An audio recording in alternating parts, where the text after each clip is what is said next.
and welcome to the Jerusalem Connection Red Alert Report for March 9, 2022. Update on Ukraine, helping Jewish Ukrainians escape.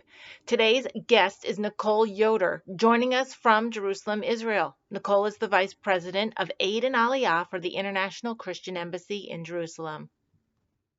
So Nicole, thank you so much for joining us. I did have some questions. I'm going to look down at them if you don't mind.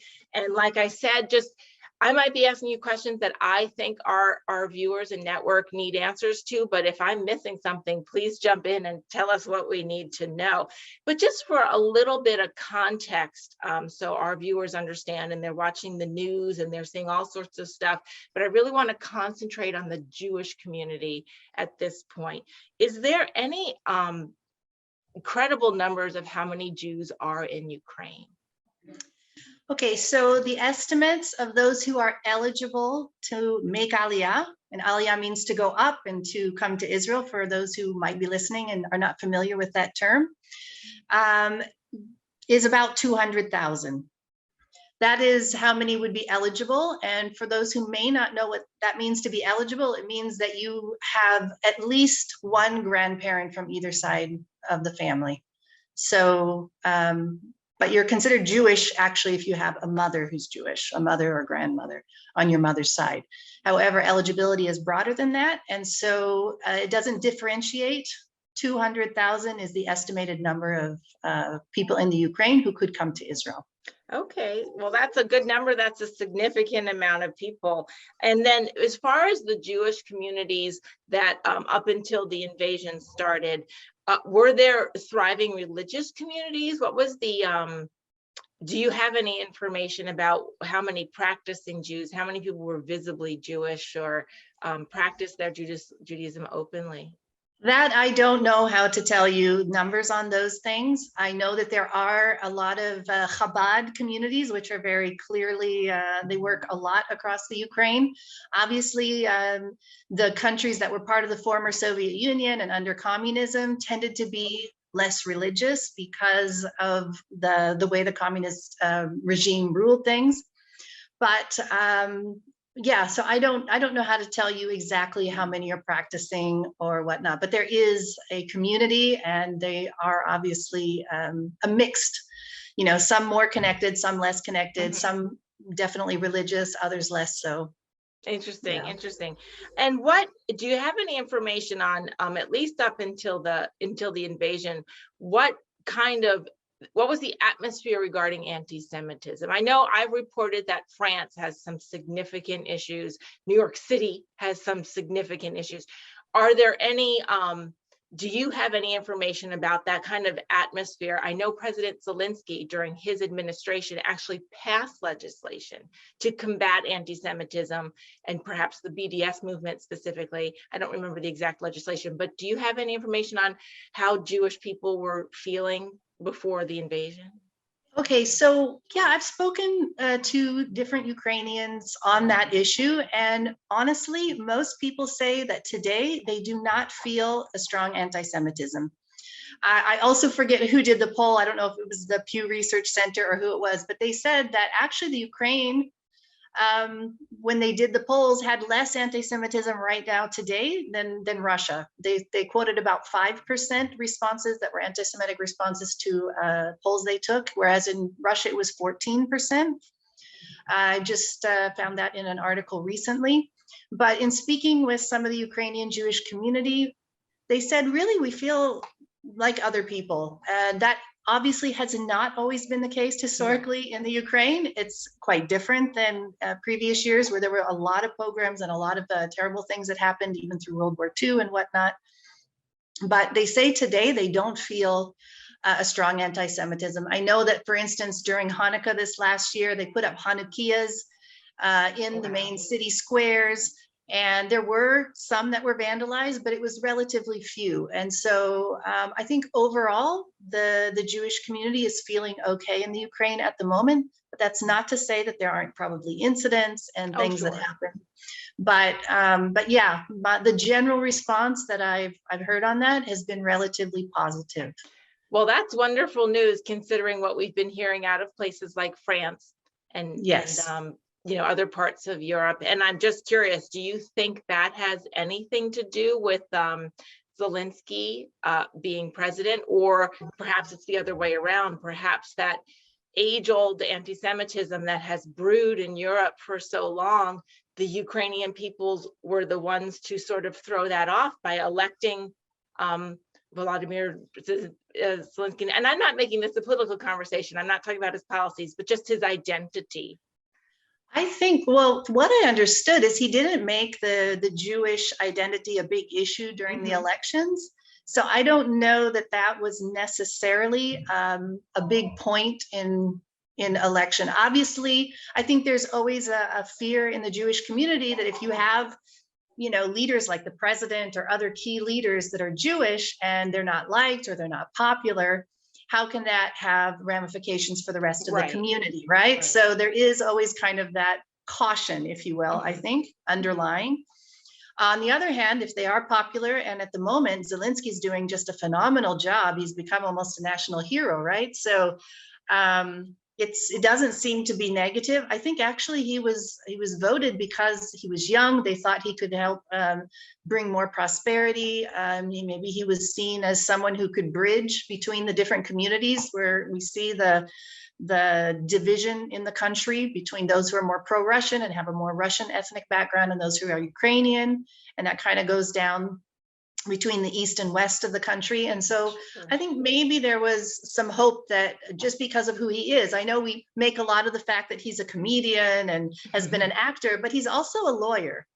And so he has that training, and he's, I think they thought maybe he would have good organizational skills and bring them to a better place of prosperity. And I think those were more the reasons he was elected than his Jewish identity, actually. Right, I see your point, but I'm glad to see that the Ukrainian people, even if he wasn't, a practicing Jew and made it a part of his persona, that he wasn't discounted because of that factor. Exactly. That's kind of what I think as the promising thing, that they just saw the person as the person and elected him.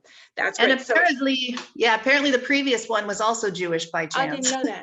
Wonderful. So it just tells me that the Ukrainian people in general were beyond prejudice, right? They were just looking more like, what's this person's attributes? I'm going to vote for. Hopefully, yeah. Which is not always the case, as we know in other elections in other countries. That's true. And I just am not sure how many were aware of it at the time they voted. Exactly. They might not have even known, right?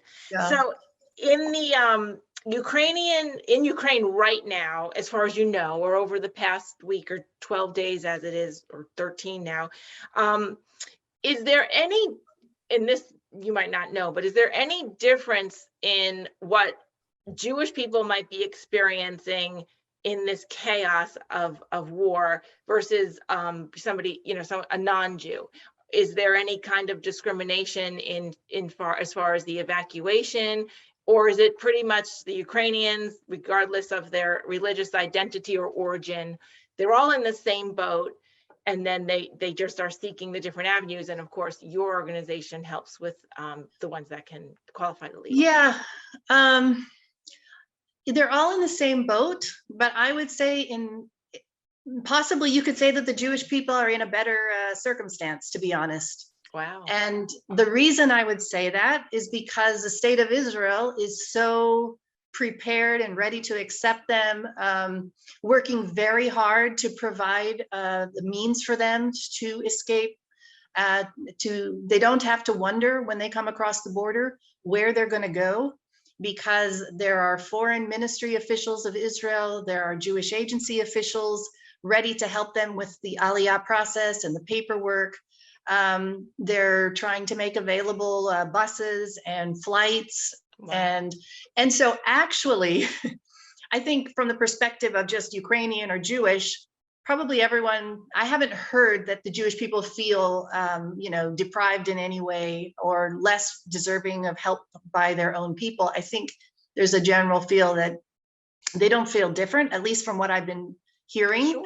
Sure. But I also see that you have 1.6 million, or at least that was the last number that I heard, that have been refugees and are evacuating out of the Ukraine, and they're all pouring into Europe and the surrounding countries to the west. And they don't have that back. They don't There's no have mechanism set up for. where, they have to now decide, if we go to this camp or we go to this country, but that's going to give us the more ability to go on maybe to another country. But it's not a country that's sitting there with wide open arms saying, come to us, we want you. And many of them probably have family members already in Israel. People may not be aware that, of course, in the 90s, there was a huge, huge exodus of Jews from the former Soviet Union that came to Israel. And in the course of that decade, I think it was about 1 million Jewish people came from the former Soviet Union to Israel. Wow. And just in the last decade, over 100,000, 130 some thousand came from the former Soviet Union, and nearly 50,000 of those were Ukrainian. Wow. So we have a decent sized Ukrainian community in Israel already. And many of the people here are so worried and scared for their family members, but they can bring them here. And so that's the good news. It's a good news. Exactly. Yeah. So finally, a little bit of a blessing. Right. Community that's usually at the back end of any kind of resources for help. Yeah. So I think in that way, they're better off. Yeah, that's great. That's actually encouraging. So, and I have been curious because as I watch the news, just looking at these families trying to make it to the border, and young men and fathers and adult sons of elderly, they're getting to where train stations or buses, etc., and they have to leave, right, their family. They drop off their children. So and you can correct me, but I think it's ages 18 to 60, the men, at least able-bodied men, need to stay to fight. Have you seen or have you heard from what your work and your contacts, how that's affecting the families to be separated like that? So I can say that just yesterday, I was at the Ben Gurion Airport here in Israel to welcome a flight of immigrants from Ukraine. And I think the thing that stood out was normally when these flights land, wherever they're coming from around the world, from France, from, Ethiopia, from wherever, there's a lot of joy. And I'm not saying that, maybe nobody was happy at all, but I will say that there's a heaviness, there's a grief. This is being, at the moment, it's a women and children Aliyah. It's a coming to Israel for this very reason. You're absolutely correct. Ages 18 to 60 need to remain in the Ukraine, unless there's some other reasons, like some people who might be citizens of other countries, or I don't know, humanitarian issue or health issue or something. Right. But yeah, imagine you're getting on a plane to go to another country. You didn't expect to be uprooting your life, losing everything possibly that you possess, and if your city is being attacked. You weren't thinking of moving to another country. And you have to leave behind loved ones. You don't know what their fate is going to be. You don't speak the language. And some of the people that I met yesterday, you start to speak to them and they don't speak English, and they certainly don't speak Hebrew. Right. And suddenly you're coming basically with the clothes on your back or a small suitcase. And I remember one girl at the airport, she just said, I'm just so grateful that this was a younger one who did speak English. We're so grateful to be here. And so we asked, the question was asked, so what are you going to do now? Where do you go? And she goes, I have no idea. I know nothing. I just know nothing. Wow. So, she and everybody else on the plane was going to be taken to a hostel or a hotel somewhere.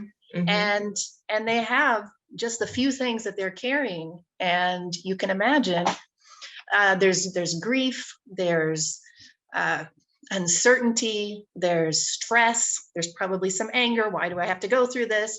At the same time, there's gratefulness. There's such an appreciation to be in a secure place, to be welcomed so warmly. The whole place was just packed out with reporters and cameras, and that's great. And one of the girls I spoke to, she could hardly speak any English, but she goes, wow, it's like the president. She's looking around. So sweet, Yeah. But you can imagine how there would be such a mixed feeling. So there wasn't the same joy as so there might have been a sense of relief, right? A little bit of relief from somebody's sense of personal safety. But Absolutely. At the same time, if it's your husband or your dad or your brother, there's a part of your heart that's that they Absolutely. need. Yeah. And some families are deciding not to separate and they're remaining together. Oh, So really? there's that too. Yeah, Yeah, absolutely. that actually brings me to one of my other questions. For the Jewish people that could leave, but Mhm. are choosing to remain, Mhm. have you heard anything about resources available to them as far as even anything like food or shelter or?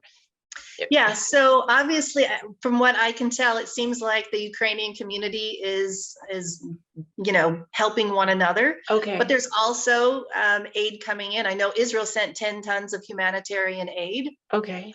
I think probably some others are as well. And then there's obviously within the Jewish community, there are Jewish organizations that are working to bring help to the To community those there. that are choosing to stay. They're choosing to stay for whatever reason.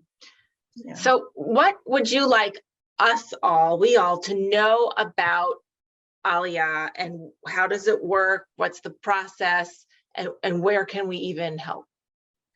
Okay, so the way it's working at the moment, on the one hand, if you come to Israel or you're planning to come to Israel, you have to get your documents in order, and maybe you go to different courses to understand about employment in Israel. Maybe you take some Hebrew classes.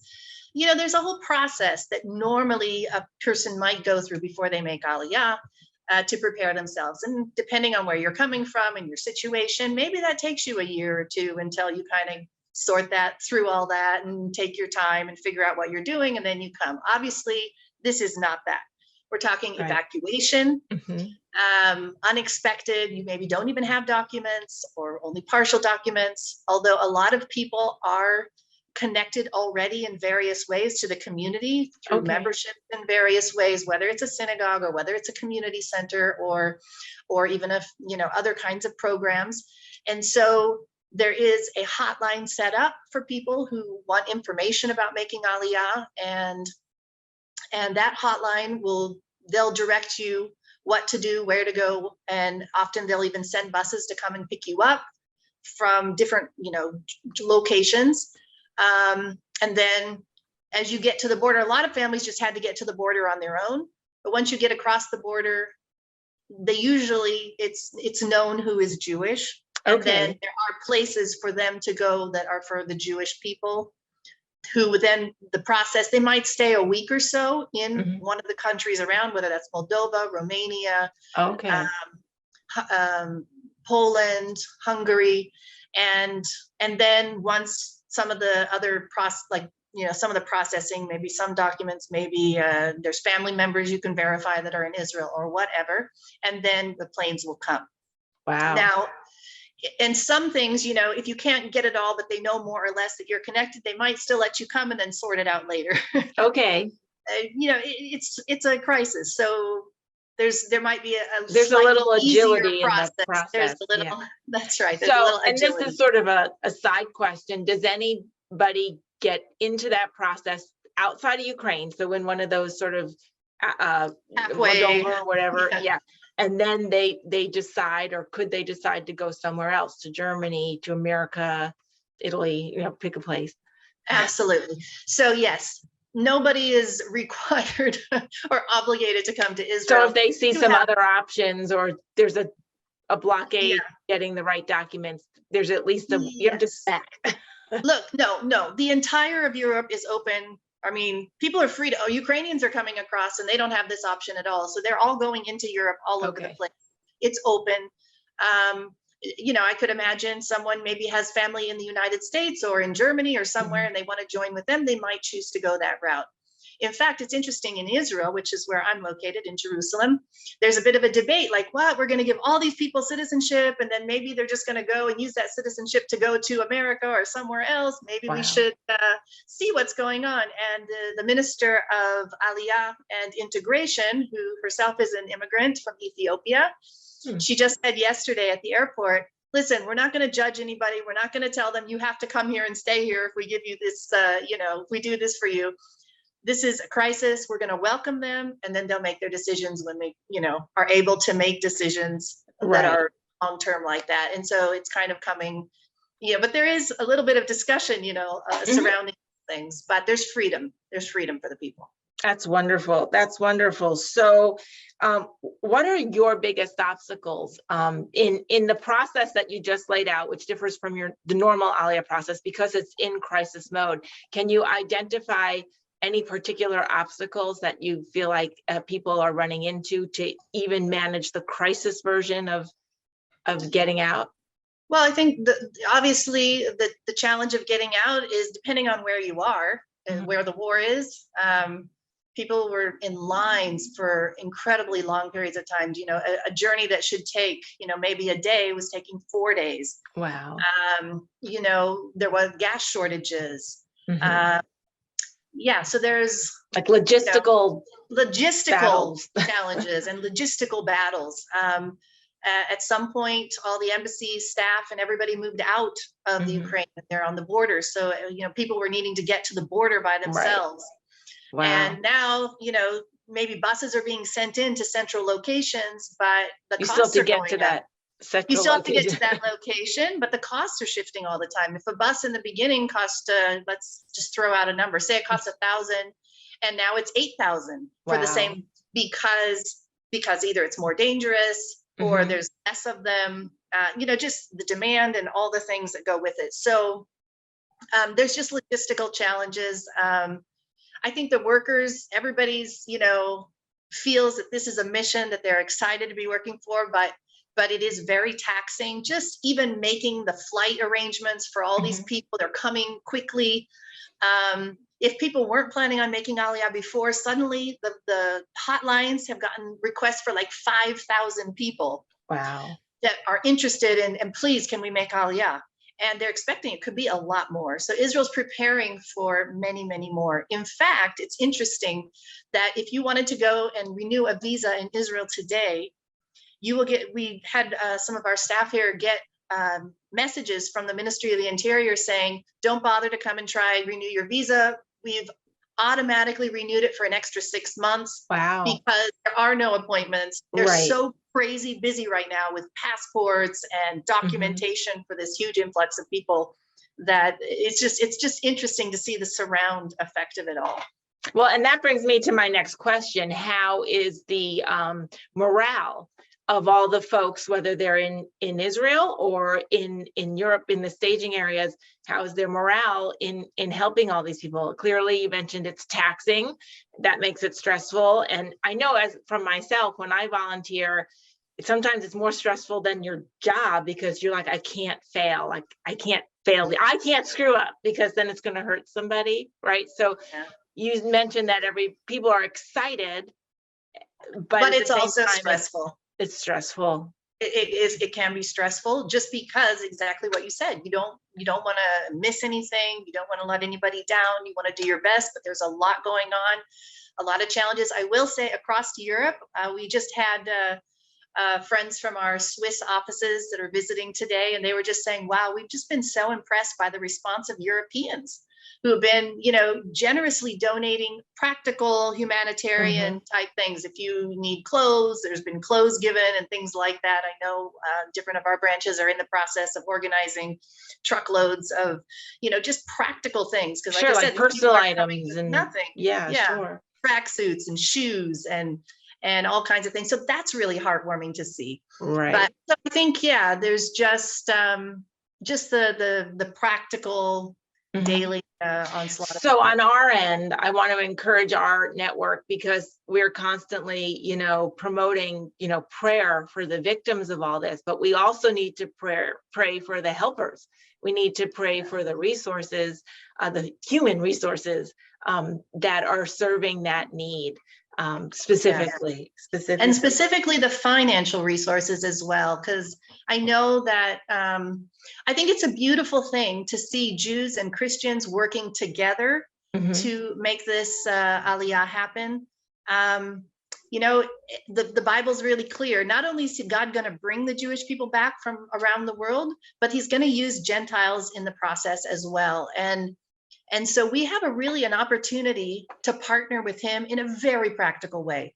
by making it possible for people to get on those buses and get on those flights. And when they land in this country, to help them with some of the basic stuff that they need to get themselves started in this country, and so that they can be firmly established. And so that's what we're really encouraging our friends to be a part of. And if you wouldn't mind just circling back to what you mentioned a few minutes ago about the Ukrainian community that already exists. I know Shelley, our president, spent a lot of time in Israel, and she worked with a lot of Ukrainians.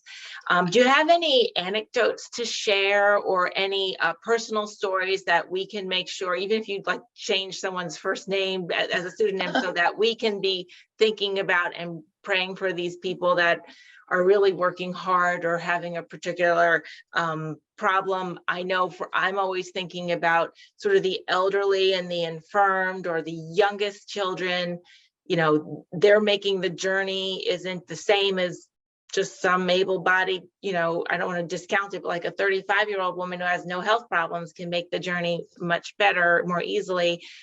So just sort of circle back to that community that already exists, and any anecdotes that you might want to share, if you're allowed to share, that we can be inspired. So you're talking now about people who are already in Israel, not ones who are coming now. Right, and how they're helping in that receiving process, or if they are, and how much the community that is coming in is aware of that presence, so that they know to connect. I am sure they're definitely aware of it, because they have family members and loved ones here. I'm not sure, I don't know how to tell you how many of those arriving have family members, but I would imagine it's a very sizable number. And so I think they're very aware of that. You can imagine that the community here is extremely worried. Just today, one of our own staff members, who's Ukrainian, was suddenly jumping up and down, almost crying for joy, because finally her sister-in-law and daughter, her niece, are she just got news that they're going to fly in tomorrow, and they were hesitating, did not want to separate from the husband and brother, and she sent them the forms to fill out, and okay, I'll fill them out, but only if they call me. And somebody called her within a few hours, and literally within short time after that, she was able to be picked up, and she's already flying in tomorrow. And they are just waiting for her to come so that they can shower her with, you know, help and affection and practical assistance. So I think it would be the same repeated over and over again for all the families.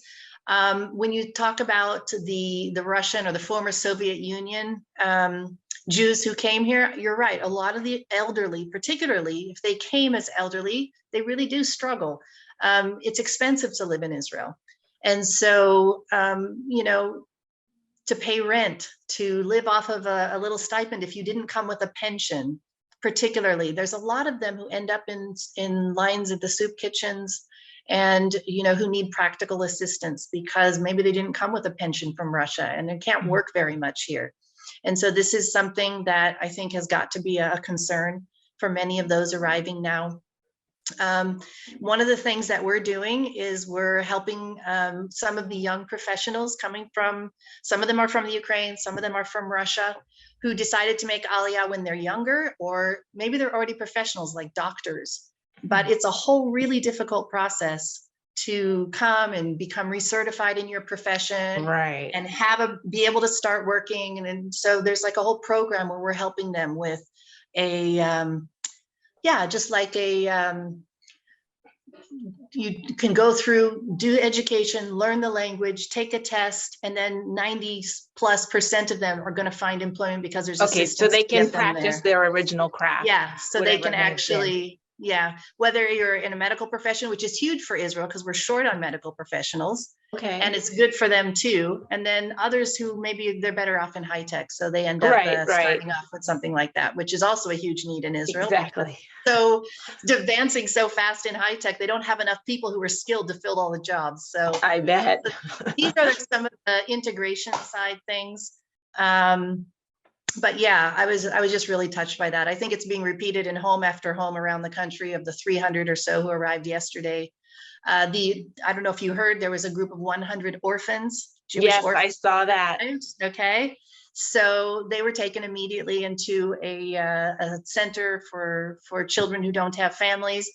The list, I already talked to a different Ukrainian. Could you please tell me, is there anybody, are they going to be up for adoption? I want to take one of them in. So like right away, she was just so interested. And I saw her the next day. Have you asked already? Have you asked? I'm like, I asked, I didn't get an answer yet. But there's just this longing to do something. They really want to do something. They're not there. They can't offer that help themselves, but can I take one of the kids? Can I help with, practical items? My sister's coming, or whoever, and so excited. They're constantly in contact and concerned. So I think they'll be received very well here. That's wonderful. I know that when we're all watching the news here in America, sometimes you can only be sad or depressed, and every once in a while you'll see some little snippet of a triumph, a reuniting of family, but it's a small portion. And it is good to see that in the midst of all this chaos and horror, that the beauty of people's hearts and generosity, and it comes out on those very personal one by one incidents, and we needed to hear those things. So I thank you for that. Is there anything else that we didn't touch on that you want us to know as we continue to raise support for the process and pray for it? I don't imagine too many of the Jewish orphans will get sent here, but I bet you families could volunteer. But probably they'll stay here. Yeah, I would think, and it's certainly looking longer range as far as resources to help integrate people into the society. I mean, I know the men are stuck back there, because they need to defend their homeland, but so many of the women coming in, I'm sure, are educated and have professions, so they can, whether it's medical training or IT or business or whatever it is. Is there any just final thoughts you have for that process? One thing I would like to just add, because we're talking really a lot about Ukraine, but I want to say that the heart here is also, there's a real concern that whatever Israel is doing or does will affect the Jewish communities in Belarus, in Russia, and other places. And so, I think we just need to be praying for all those, the communities in all of those areas. And I'm just so grateful that Israel exists. This wasn't always the case for previous generations, and that people can come home there.